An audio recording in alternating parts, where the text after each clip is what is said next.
people all over the world asking the same question. What happened to Venezuela? Or worse, wasn't Venezuela better off under Maduro than risking instability? It's always the same thing. What really happened in Venezuela? Every time the answer is inconvenient because Venezuela explaining itself ruins a lot of comfortable theories. It punctures the romance.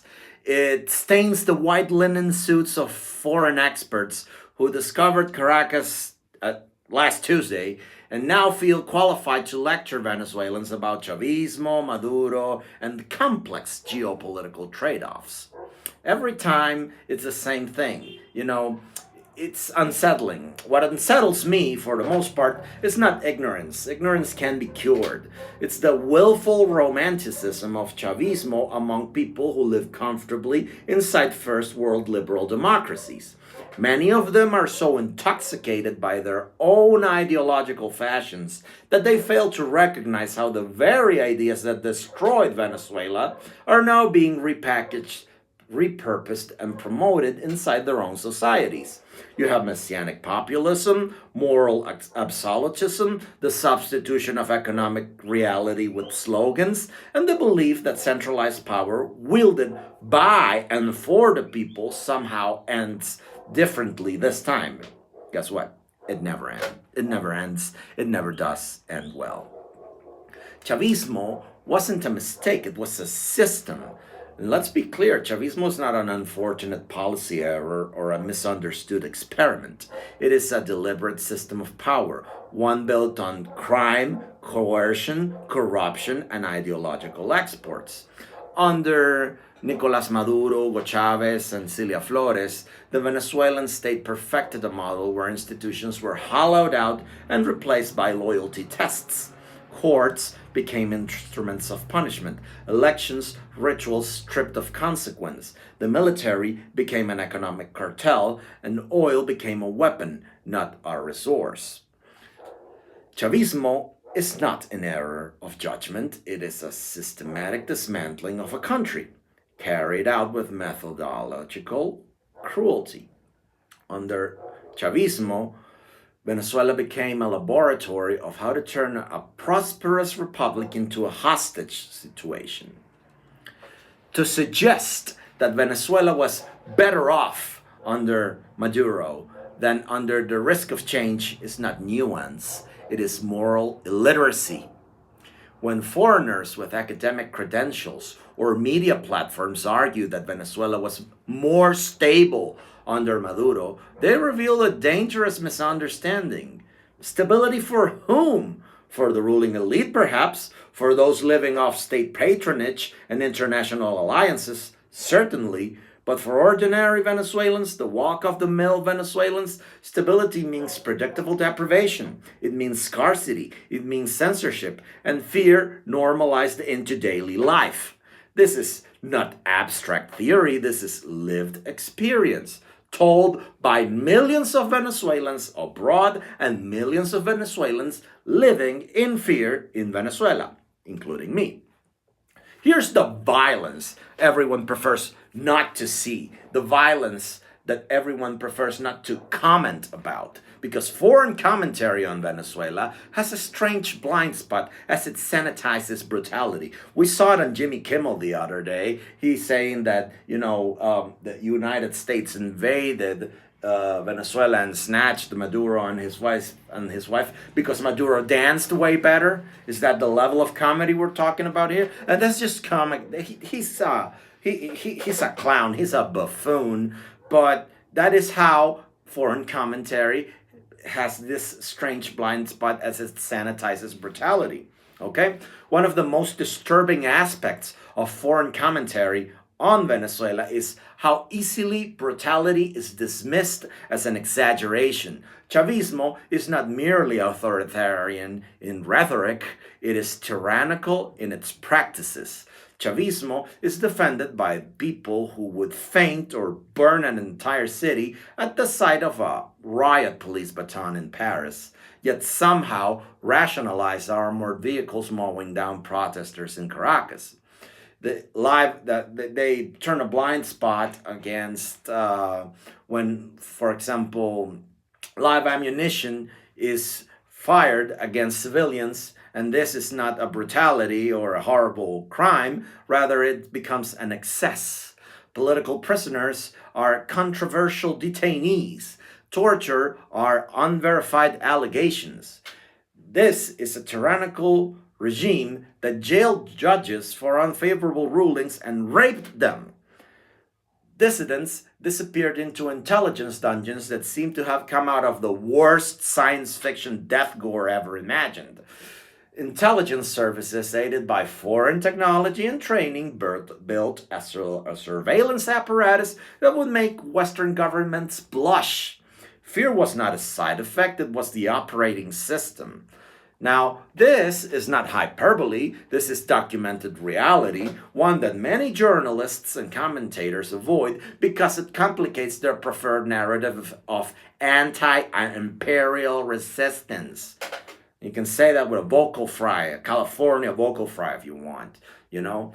To defend Chavismo because one dislikes the US foreign policy, it's not moral clarity, it is ethical laziness. If this were happening under a right-wing banner, the editorials would rewrite themselves.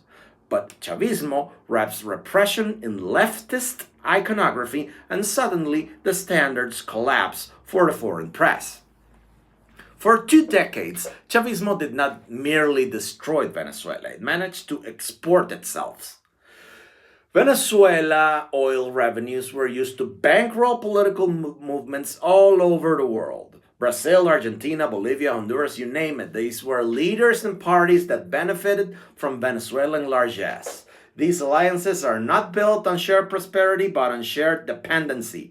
While the international allies were cultivated, Venezuelans paid the tab. Venezuelans paid the price. Infrastructure collapse, industry being banished, crime rates exploding, millions fleeing the country, creating one of the largest migration crises in modern history.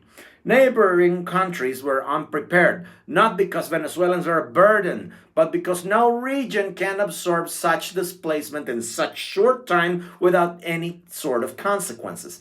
We're talking about families shattered, professional lives erased, entire generations uprooted.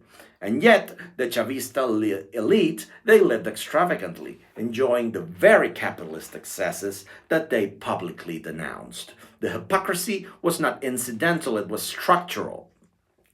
Now, one of the most persistent falsehoods repeated in liberal media is that the United States stole Venezuela's oil. And this claim collapses under even minimal scrutiny. The United States has always been, even during the entire presidency of Hugo Chavez and Maduro's, the Venezuela's main oil trade partner. The United States always paid for the oil in advance and always paid in cash for that oil in advance. But the other problem was that Venezuela's oil, the other part of Venezuelan oil production, it was siphoned off primarily through dark agreements with China, Russia, Cuba, Iran, and intermediaries operating through the Caribbean jurisdictions while making millions in the process. China alone receives hundreds of thousands of barrels per day under debt arrangements negotiated years ago, often at discounted rates that lock Venezuela into long-term dependency. Cuba gets oil it does not pay for. Let me say that again. Cuba receives oil it does not pay for. Russia and Iran use Venezuela as a geopolitical bargaining chip. This is not a speculation, this is not opinion, it is the documented structure of Venezuela's energy economy. The tragedy is that many journalists never bother to look past surface level talking points.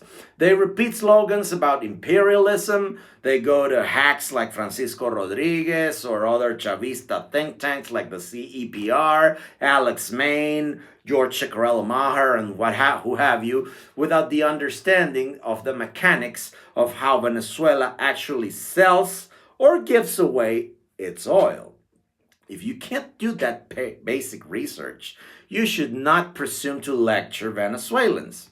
Which brings me to to the gist of this. Who gets to speak for Venezuela? Here's where the hypocrisy curdles into the deepest of insults. The assumption that Venezuelans must remain quiet and shut up and remain silent while others explain their reality to them. Why is it acceptable for a European, American, or academic commentator, someone who discovered where Caracas was last week, to speak with authority about Venezuela while dismissing Venezuelans as biased or emotional about the subject? Every nation defends its history, its culture, its genetics, its sovereignty. Palestinians are listened to, Ukrainians are listened to, Syrians and Afghans, and countless others are granted the dignity of testimony. But Venezuelans, we are told to be patient, quiet, and reasonable. Why? Is lived experience only valid when it aligns with fashionable ideology? What is it exactly that disqualifies a Venezuelan to talk about his country?